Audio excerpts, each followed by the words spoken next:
Yo soy una mujer indígena imbera, y mis antepasados vivían en este territorio antes que nadie. La empresa colonial española que llegó a nuestro territorio hace más de 5 siglos no descubrió nada, sino que se encontró con diferentes pueblos indígenas y decidió inventarse América. Para ello, se crearon nuevas dinámicas y quebrantaron la naturaleza para establecer sus organizaciones sociales.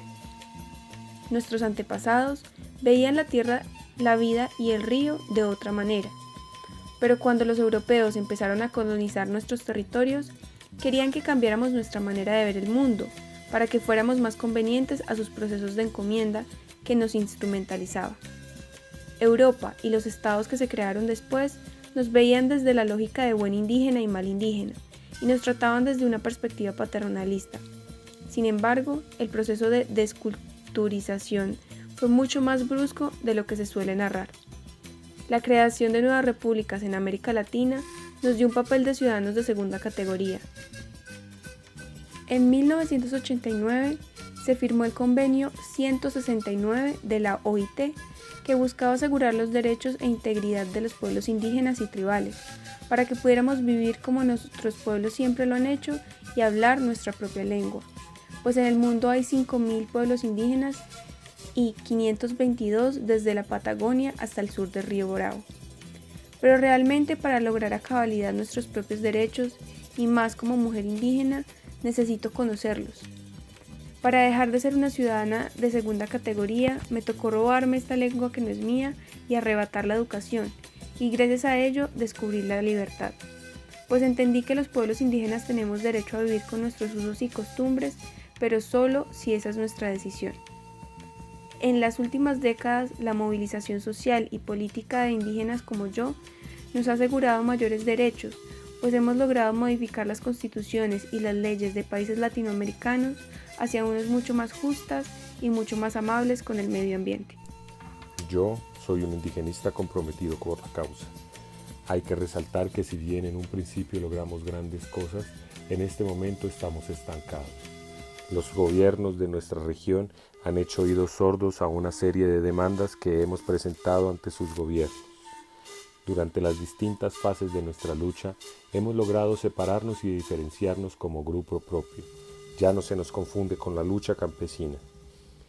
Las principales características de nuestras demandas son la defensa del derecho de los pueblos como colectivos sociohistóricos con un pasado y experiencia propia y formas de justicia y gobiernos distintos, el antagonismo contra el modelo de Estado-nación y sus proyectos de dominación, la reivindicación de la autodeterminación y la unidad de la diversidad y las sociedades pluriétnicas y plurinacionales, y la asocio de nuestras demandas a muchas demandas territoriales que poseían nuestros ancestros.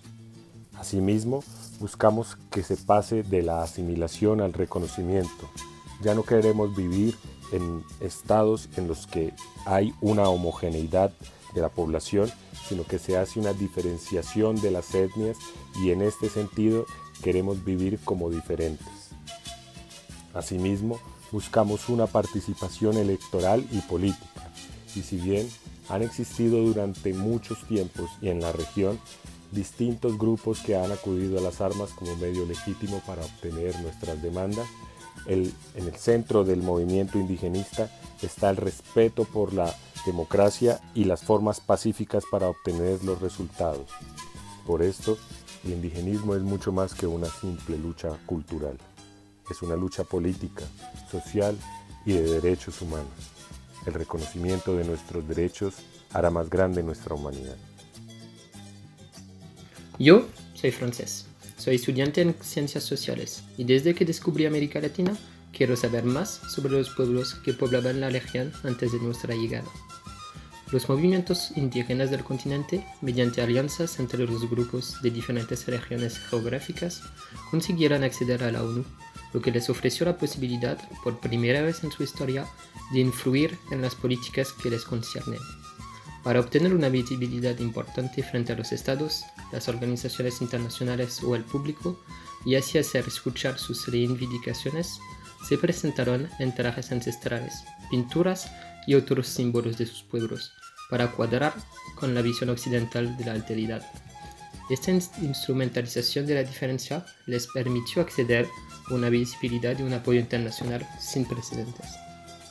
Pero esta estrategia tiene la desventaja de fijar a los indígenas en esta visión colonial y paternalista de pueblos primitivos. En su tesis sobre la construcción del indigenismo, Jean-Paul Sarrazin advierte sobre este sesgo tramposo. El indigenismo es un movimiento político, pero también cultural, de representación positiva de los pueblos nativos. Muchas personas construyen esa representación a través de una crítica del neoliberalismo, al consumismo, al materialismo, al individualismo, a la tecnología y al cientificismo. Se oponen una espiritualidad relacionada a la naturaleza, unas tradiciones ancestrales y una comunidad unida. Estas visiones, reales o imaginadas, no deben condenar a los indígenas en el pasado. Durante décadas, etnólogos, antropólogos, sociólogos, historiadores y lingüistas se interesaron en la cuestión indígena. Es importante recordarse, para el público y aún más para el investigador, que los indios cargan un proyecto político para ser considerados ciudadanos de primera categoría, y lo cargan en las áreas electorales de sus países y hasta los corredores de la ONU. Si es una buena cosa de valorar la cultura diferenciada, que es importante proteger ante la estandarización cultural, cabe recordarse aquí que también hacen parte de nuestra modernidad.